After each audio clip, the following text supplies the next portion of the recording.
The oxygen masks dangled from the ceiling like macabre decorations as the plane lurched violently to one side. Screams filled the cabin while the flight attendant's voice cracked over the intercom. "If there's anyone with flying experience aboard, please identify yourself immediately." In seat 8A, Marcus Johnson's eyes snapped open, the exhaustion that had claimed him moments before instantly forgotten. 20 years had passed since he'd sat in a cockpit, but some skills never fade, even when you've spent the last decade raising a daughter on your own and working double shifts just to make rent. If you're moved by stories of everyday heroes who rise to extraordinary occasions, hit that like button now and subscribe to hear more tales that remind us of the hidden strength within ordinary people. Flight 2187 from Chicago to San Francisco had been routine until 30 minutes ago. Captain Rivera and his co-pilot had both fallen violently ill, food poisoning suspected from their pre-flight meal. The first officer was barely conscious, slumped over the controls while Rivera fought to remain upright, his complexion ashen and sweat beading on his forehead. "I need someone with experience," Rivera had told the lead flight attendant, Sophia Chen. "Military training preferred. We're still 3 hours from our destination, and I don't think I can." He'd doubled over then, unable to finish his sentence. Sophia's hands trembled as she made the announcement. The plane carried 243 passengers, and surely among them would be someone, a recreational pilot, perhaps, or a flight instructor on vacation. She hadn't expected the response to come from the unassuming man in 8A, the one who'd boarded last, a sleeping child cradled against his broad shoulder. Marcus Johnson had settled his daughter Zoe into the window seat before collapsing into his own, the exhaustion of working a 12-hour hospital orderly shift before their flight catching up with him. He'd been asleep before takeoff, his large frame awkwardly contorted in the too small economy seat, his dark skin contrasting with the crisp white shirt he'd changed into for the journey. Now, as he raised his hand and stood, several passengers exchanged skeptical glances. A woman in business class actually scoffed. "I flew F-16s for the Air Force," Marcus said, his deep voice steady despite the plane's continued turbulence. "3 tours in Afghanistan. I can help." Sophia hesitated only briefly before nodding. "Follow me, sir." As Marcus gently shook his daughter awake, the woman across the aisle, Dana Winters, a corporate executive who'd been tapping impatiently on her laptop since boarding, rolled her eyes. "You're leaving your child alone?" she asked, her tone dripping with judgment. Marcus fixed her with a calm gaze. "My daughter is 10, ma'am. And right now, everyone on this plane needs my help." He turned to Zoe, whose sleepy confusion was quickly turning to fear. "Baby girl, I need to go help the pilots for a little while. Can you be brave for me?" Zoe's eyes widened as she processed the situation, but she nodded solemnly. "Like when you helped Mr. Rodriguez when he fell in the hospital parking lot?" Marcus smiled, his heart swelling with pride. "Just like that. Only this time, I'm helping a whole plane full of people." Dana's expression softened slightly as she witnessed the exchange. Without another word, Marcus followed Sophia toward the cockpit, his tall frame navigating the narrow aisle with practiced ease. The cockpit was a scene of barely controlled chaos. Captain Rivera was still conscious but clearly fighting a losing battle. The first officer had been moved to the jump seat, where a flight attendant was monitoring his condition. "Captain, this is Marcus Johnson," Sophia introduced. "Former Air Force pilot." Rivera looked up, relief washing over his strained features. "Thank God.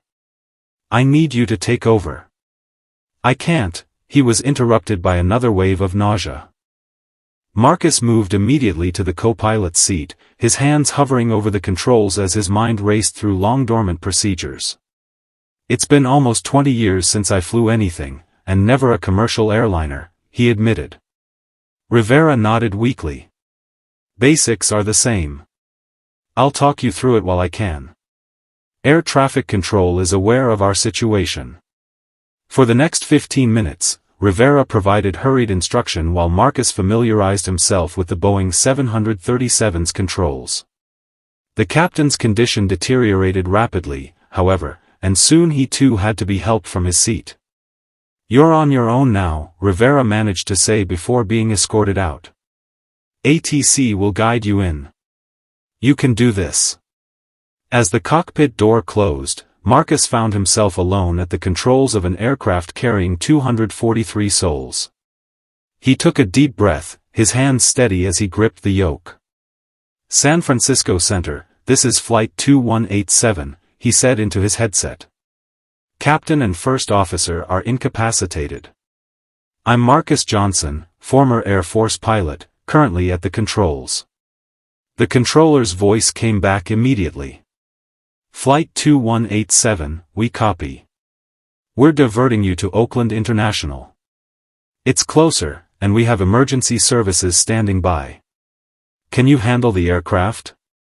Marcus glanced at the instrument panel, memories flooding back from his military days. "Affirmative, Center. Aircraft is under control.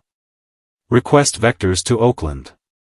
Back in the cabin, passengers had been informed of the situation, that both pilots were ill and a passenger with military flying experience was now at the controls. Reactions ranged from panic to disbelief to quiet prayer. In row 8, Zoe Johnson sat with her knees pulled up to her chest, her father's worn leather jacket draped around her shoulders. She hadn't cried, not even when the plane had shuddered through a patch of turbulence that had sent drinks spilling and overhead bins popping open. Dana Winters, who had moved to the seat beside her, found herself impressed by the child's composure. "Your dad must be very brave," she said, attempting conversation to distract them both from the situation. Zoe nodded. "He's the bravest. He doesn't think so, though. He says he just does what needs doing." Dana considered this. "What does your mom think about his bravery?" "My mom died when I was a baby," Zoe replied matter-of-factly. "Dad says she was the brave one. She was a nurse in the army." Dana felt a pang of shame for her earlier judgment. "I'm sorry about your mom. And I'm sorry I was rude to your dad earlier." Zoe shrugged. "That's okay. Dad says people are usually scared or tired when they're mean, not bad." The wisdom from this child's mouth left Dana speechless. She'd been both scared and tired, scared of missing her connection and tired from 3 days of high-pressure meetings. She'd taken it out on a man who was now potentially saving all their lives. In the cockpit, Marcus was in constant communication with air traffic control. The basics of flying hadn't changed, but the sophisticated systems of the commercial airliner were far different from the fighter jets he'd piloted in his youth. "Flight 2187, Oakland approach. We're going to talk you through the landing sequence. We've cleared all other traffic. You'll have the runway to yourself." Marcus acknowledged the transmission, his mind racing through the landing procedures Rivera had hastily explained. The responsibility weighed heavily on him, not just for his daughter, but for every person aboard. He thought back to the day he'd left the Air Force. Zoe had been just 6 months old when her mother, Tasha, was killed in a helicopter crash during a medical evacuation mission in Iraq. Marcus, unable to bear the thought of leaving his daughter an orphan, had made the difficult decision to leave the military. He'd struggled to find steady work with his specialized skill set, eventually taking a job as a hospital orderly, steady hours, decent benefits for Zoe, and no risk of deployment.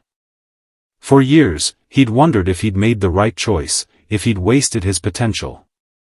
Now, as he guided the massive aircraft through the clouds, he realized that every path had led him to this moment. "Flight 2187, begin your descent. Maintain heading 270, descend to 10,000 feet." Marcus complied, easing the aircraft into a gentle descent. Through the cockpit window, he could see the California coastline emerging from beneath the clouds. Oakland would be visible soon. Word had spread throughout the cabin about the identity of their impromptu pilot. Passengers in Marcus's row were peppered with questions about the man who'd been sleeping beside them just an hour earlier. "He has a little girl," one passenger reported. "Been raising her alone. I heard he works at a hospital," added another. 3 tours in Afghanistan, someone else contributed. The narrative of the sleeping black single father who'd stepped up to save them began to take shape, transforming fear into a strange sort of collective hope. If this ordinary man, who'd been exhausted enough to sleep through takeoff, could rise to such an extraordinary occasion, perhaps they would all be okay.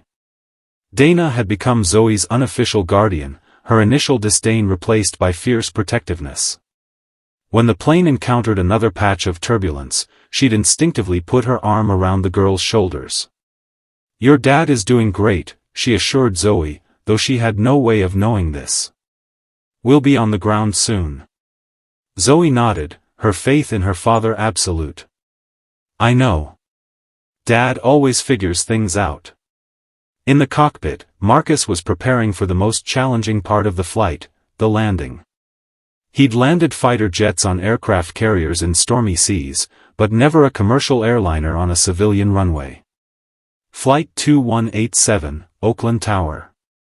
Runway 30 is clear. Wind is 290 at 12 knots. You are cleared to land. Marcus acknowledged the clearance, his focus absolute as he configured the aircraft for landing. Flaps extended, landing gear down, speed decreasing steadily. "You've got this," he whispered to himself, a mantra he'd often repeated during difficult moments of parenthood. When Zoe had been hospitalized with pneumonia at age 4. When they'd been evicted from their apartment after he'd missed work to care for her during a school closure. When he'd had to explain why they couldn't afford the dance classes her friends were taking. The runway appeared ahead, a concrete strip that seemed impossibly narrow from his current altitude. Marcus adjusted the aircraft's approach, compensating for the crosswind. "Looking good, Flight 2187, came the encouraging voice from the tower. "Maintain current approach." The ground rushed up to meet them. Marcus pulled back slightly on the yoke, bringing the nose up for touchdown. The main landing gear made contact with a solid thump, followed by the nose wheel. He applied the brakes gradually, feeling the massive aircraft begin to slow. "Flight 2187, welcome to Oakland. Emergency services are standing by." As the aircraft taxied toward the terminal, Marcus finally allowed himself to exhale. He'd done it. They were safe. The scene at the gate was controlled chaos.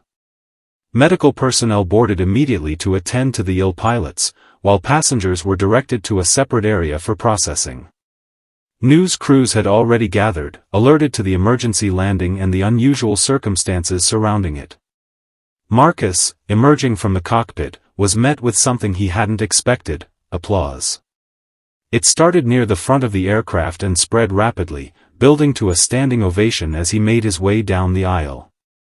Faces that had regarded him with skepticism or indifference hours earlier now beamed with gratitude and admiration.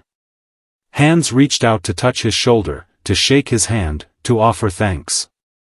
But Marcus had eyes for only one person. When he reached row 8, Zoe launched herself into his arms, her small body colliding with his with the force of her relief and pride.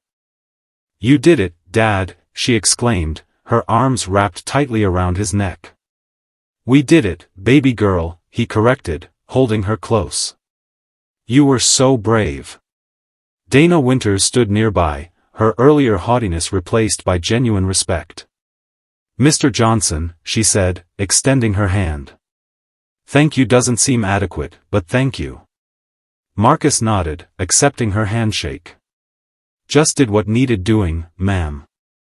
The story of Flight 2187 and the sleeping single father who saved it spread quickly. News outlets clamored for interviews, social media exploded with first-hand accounts from passengers, and the airline issued a formal statement of gratitude. 3 days later, Marcus and Zoe sat in their modest apartment, still processing the events and the subsequent attention. Marcus had received job offers from flight schools, aviation companies, and even the airline itself. After years of struggling to make ends meet, doors were suddenly opening. "Are you going to be a pilot again, Dad?" Zoe asked as they shared a pizza, a rare treat they could now afford thanks to the airline's generous gesture of gratitude. Marcus considered the question.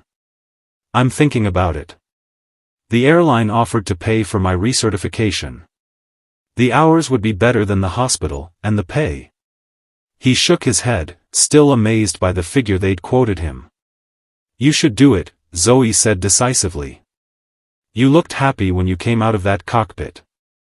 Like in the old pictures with Mom. Marcus felt his throat tighten. His daughter, as usual, saw right through him. He had been happy in that cockpit, despite the pressure and the danger. For the first time in years, he'd felt fully alive, fully himself. Maybe I will, he said. But only if you're okay with it. You and me, we're a team. We decide together. Zoe grinned, revealing the gap where she'd recently lost a tooth. I think Mom would say yes too. Marcus pulled his daughter close, overwhelmed by love for this wise, resilient child they'd created. I think you're right about that. 6 months later, First Officer Marcus Johnson prepared for takeoff on his inaugural commercial flight. His captain, a veteran pilot named Rivera, fully recovered from his bout of food poisoning, grinned at him from the adjacent seat. Nervous? Rivera asked. Marcus shook his head, thinking of Zoe, who was spending the day with her new friend Dana Winters. The corporate executive had become an unlikely but devoted presence in their lives, helping Zoe with homework while Marcus completed his accelerated training program. Not nervous, Marcus replied. Just grateful for second chances. As the aircraft lifted into the sky, Marcus felt a familiar sense of rightness, of coming home. He'd spent 20 years believing he had to choose between his passion and his responsibilities as a father. Now he understood that sometimes, the universe conspires to show us that we don't have to choose, that the very things we think disqualify us might be precisely what prepares us for our greatest moments. In seat 8A, a passenger closed his eyes, trusting his safety to the skilled hands of the flight crew. And in a classroom across town, a little girl named Zoe Johnson told her friends with absolute certainty, "My dad's a hero." Not because he saved a plane once, but because he never stops trying to be better, even when it's hard. Sometimes the most extraordinary heroes are the ones who begin as ordinary people, doing what needs to be done, one day at a time. And sometimes, the most powerful legacy we can leave is not in grand gestures, but in the quiet example of rising to meet whatever challenges life presents, whether that's landing a plane in an emergency or raising a child alone. For Marcus Johnson, the journey had come full circle. The skills he'd set aside had saved 243 lives, including his own. The life he'd built afterward had given him the strength and purpose to step up when needed. And the daughter he'd raised had given him the courage to embrace a new beginning. As Flight 2187 soared through clear skies, Marcus Johnson was exactly where he was meant to be, not despite his journey, but because of it. If this story of unexpected heroism and second chances touched your heart, please hit that like button and subscribe to our channel for more tales that remind us of the extraordinary potential within ordinary lives. Share in the comments your own experiences of rising to unexpected challenges or witnessing someone else do the same. Remember, sometimes our greatest strengths lie dormant until the moment they're needed most.